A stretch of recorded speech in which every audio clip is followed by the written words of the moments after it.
ल हेर्नुहोस् है, यहाँनिरबाट चाहिँ सेपुकुसुनु राष्ट्रिय निकुञ्ज भित्र पर्ने यो चाहिँ डोल्पु बुद्ध गाउँपालिकाको 1, 2, 3 नम्बर वडाको पाटन सिसोल हो होइन। यो सिसोलमा चाहिँ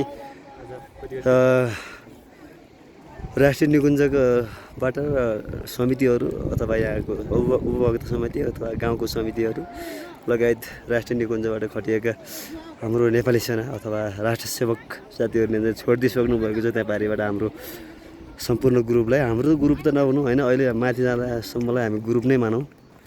यहाँबाट लगभग 2-3 घन्टा हिँडेपछि पाटनमा पुगिन्छ, यार्से गुम्बा। अनि यो सङ्कलन कार्यमा आएका विभिन्न जिल्लाबाट अनि स्थानीय पनि हुनुहुन्छ डोल्पाका, अनि विभिन्न जिल्लाबाट विभिन्न प्रदेशबाट पनि आउनु भएको छ होइन। अब एक अर्कासँग परिचय गरेर त साध्य नै छैन, थाहा पनि छैन हामीलाई। अनि यहाँसम्म पुग्दाखेरि हामीले कति दुःख कष्ट गरेर आएछौँ होइन, आउनु भएको छ।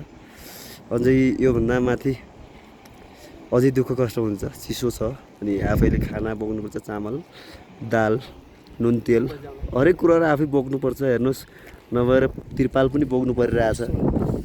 हेर्नुहोस्, थैलाहरू भारीहरू घोडा खच्चरसँगै छन्, खसी बोकाएर छन् साथमा, लगायत 50-60 वर्षका वृद्धहरू लगायत साना बालबच्चाहरू हुन्छन्। अनि महिला पुरुष उत्तिकै छन् है, उत्तिकै चाप छ। हिँड्ने जतिसुकै अप्ठ्यारो भए पनि सङ्घर्ष गरेर यहाँसम्म पुग्नु भएको छ। यो चिसो ठाउँमा हामी चाहिँ यो भिडियो चाहिँ तपाईँहरूसम्म पुर्याउने तयारी गरिरहेको छौँ होइन। मान्छेहरू हेर्नुहोस्, अब मेन बाटोलाई छोडेर हेर्नुहोस् कहाँबाट हिँड्नु भएको छ होइन। हतार छ, जति सक्दो माथि पाटनमा पुगौँ अनि सबैले आफ्नो पाल घर टहरा जस्तै बनाऊँ अनि कहिले दाउरा सङ्कलन गरौँ। अनि भोलिदेखि चाहिँ यार्से गुम्बा चाहिँ खुला हुन्छ, सङ्कलन कार्य भोलिदेखि हो। लगभग 1800-1000सम्मको हाराहारी मानौँ न, त्यतिसम्मलाई चाहिँ यहाँ जनसङ्ख्या छ, त्यतिसम्मको जनसङ्ख्या छ। हेर्नुहोस्, 2 लाइन भएर हेर्नुहोस्, मान्छेहरू कोही माथिबाट हिँड्छ, कोही तलबाट हिँड्दैछ। तल खच्चर हिँड्ने बाटो हो सायद, बाटो चाहिँ राम्रो छ पहिलेको भन्दा चाहिँ। लाइन हेर्नुहोस्, यो लाइन हेर्न सक्नुहुन्छ यहाँदेखि पारिसम्मको। अनि माथिबाट पनि जानुभएको छ, तलपट्टिबाट पनि जाँदै हुनुहुन्छ। ल 1 केजी बनाउने भन्दै हुनुहुन्छ सरले। ल हुन्छ सर, धन्यवाद सरहरूलाई। ल यति बेला चाहिँ सबै यार्से सङ्कलन टोली माथितिर लागिसक्यो, विभिन्न जिल्ला र विभिन्न ठाउँबाट आएका साथीहरू। अनि हाम्रो राष्ट्र सेवक र नेपाली सेनाका साथीहरू तलतिर लागिसक्नुभयो चेकिङ गरेर, अनि वन समिति साथीहरू।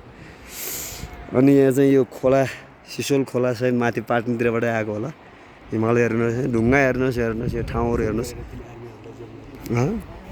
आर्मी साथीहरूको लाइन हेर्नुहोस्, त्यहाँ अझै पनि चेकिङ हुँदैछ। 2-4 जना मान्छेहरू आउँदै गर्दाखेरि चेक हुन्छ। लगभग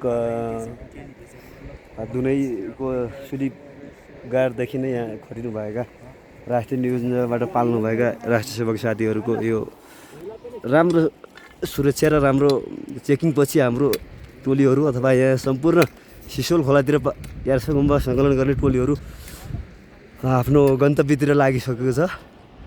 म पनि आफै यार्से सङ्कलनको यो गन्तव्यमा हिँड्दैछु। यो गन्तव्यतिर लाग्दाखेरि आफूलाई पनि महसुस भइरहेको छ कि हामी पनि एकदम दुःख कष्ट सङ्घर्षै गरेर आइरहेछौँ जस्तो लाग्छ। कहाँदेखि आइरहेछौँ है थाहा छैन हामीलाई पनि। हामी पनि धेरै टाढादेखि आएको हो।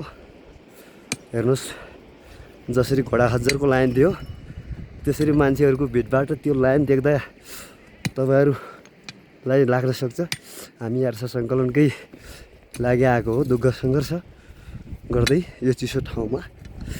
अनि यो 2 लाइन छ, कोही माथिबाट हिँड्दैछ, कोही तलबाट हिँडिरहेछ। म पनि लगभग आफ्नो गन्तव्यलाई तताउने क्रममै छु। थोरै उकालो, थोरै ओह्रालो, थोरै भिरालो है। है सिरसिरी हावा, यो धुलो, यो ढुङ्गा, यो बाटो, यो सबैलाई आत्मसात गर्दै म अगाडि बढ्दैछु।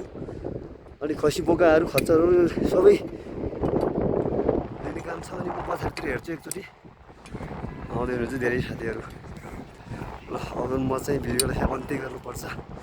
मान्छेहरू लगभग बाहिर डाँडो काटिसक्नु भएछ, किनभने मलाई पनि हिँड्न निकै गाह्रो छ। हेर्नुहोस्। बसेर सास फेर्न गाह्रो छ। एक दुई पाइला हिँडेपछि